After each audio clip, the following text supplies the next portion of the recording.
It's the spooky month, October, and you know what that means.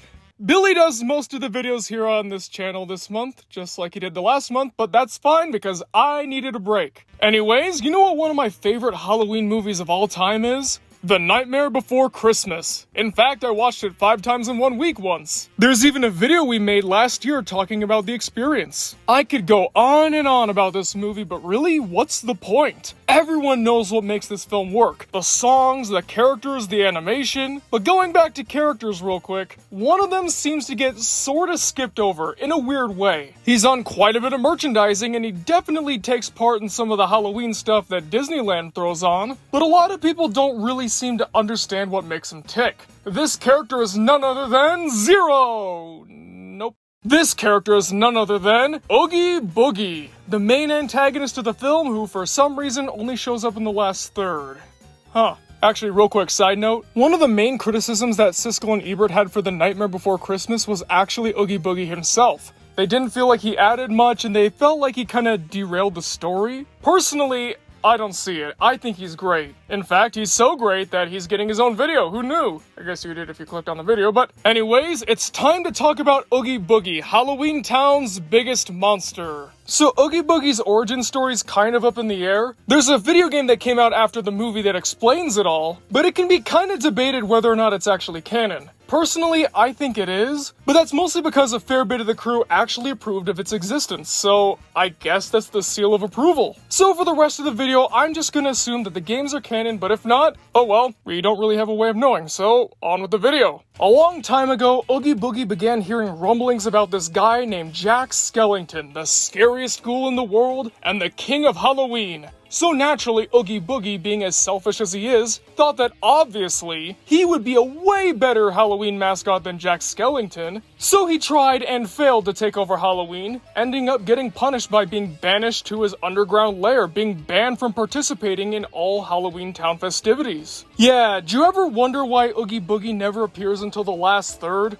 Or why he only appears on the moon and this is Halloween? That's because he's not allowed outside. It's also implied throughout the film that Oogie Boogie's mostly kept in his lair because he takes things way too far. As creepy or scary as some of the Halloweentown monsters might be, they don't actually want to hurt people. All they want to do is have a good time and help the children who participate in Halloween have just as good of a time as they are. But Oogie Boogie doesn't care about that. He takes things one step too far, and then another, and then another, and then another. Instead of just scaring people and leaving it at that, Oogie Boogie will actually physically hurt somebody and possibly even kill them through little or no provocation. Oogie Boogie is a very self-centered person, someone who wants control, and the best way in his mind to get that control is to hurt other people for the sake of dominance. He's an outright sadist. He loves seeing people in pain, and that's not what Halloween's all about in Halloweentown, so he cannot and will not ever be part of Halloweentown's traditions. But this shouldn't be a surprise. Unlike all the other monsters in Halloweentown, like a skeleton, vampires, ghosts, a politician, they're all things that are relatively harmless. Well, relatively. They're all something you can have fun with in some way. The boogeyman, not really. The boogeyman is everything that kids fear. He's the monster in the closet who's out to get them and hurt them and...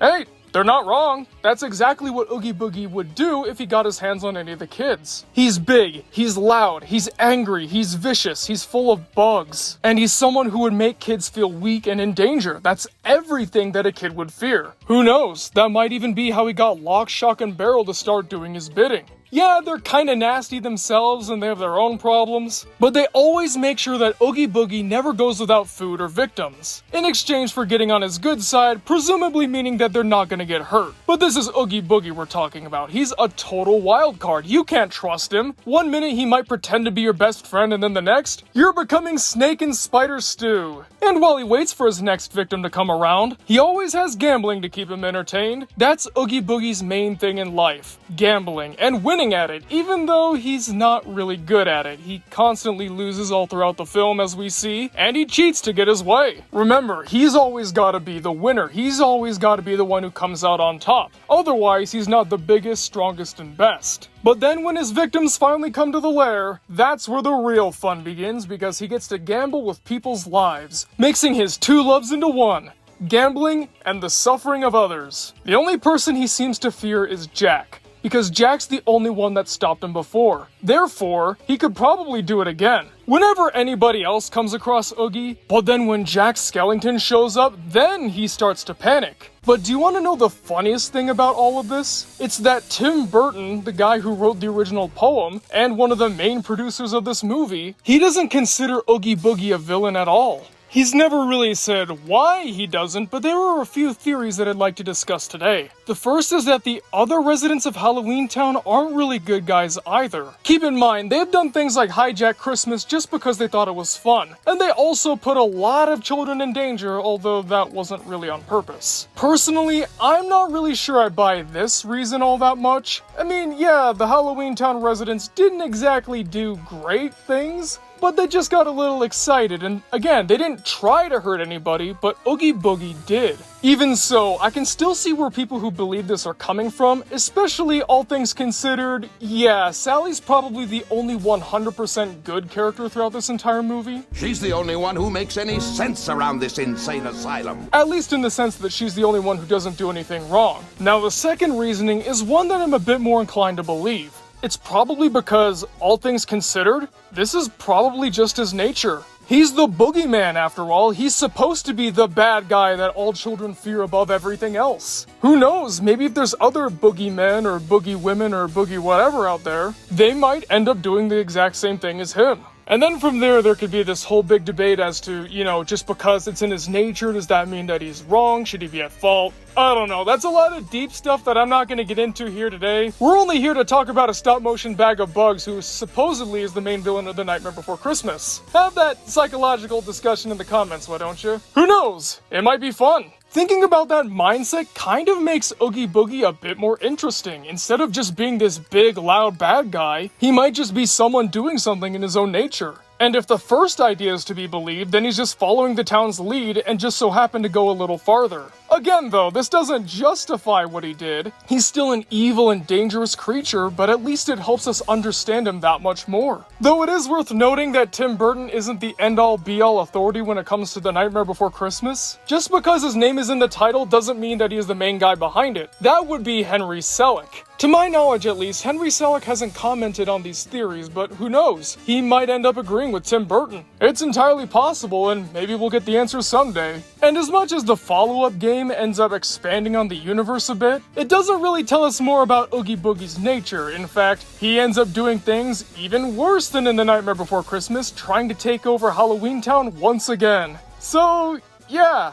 But no matter what the truth is, whether it's because he's mixed up with the same crazy mindset of the town, maybe it's his nature, whatever it is, it won't take away from the fact that Oogie Boogie's an interesting and all-around exciting character. There's a reason why he's plastered on all the merchandise. There's a reason why he takes over Disneyland every year. It's because people love this guy. Even though he's got less than 15 minutes of screen time, he leaves an impression. He makes you want to think about him more and more. No wonder he's got such a big part in the spin-off games, right? So with all that said, I hope you can understand why Oogie Boogie is Halloweentown's biggest monster.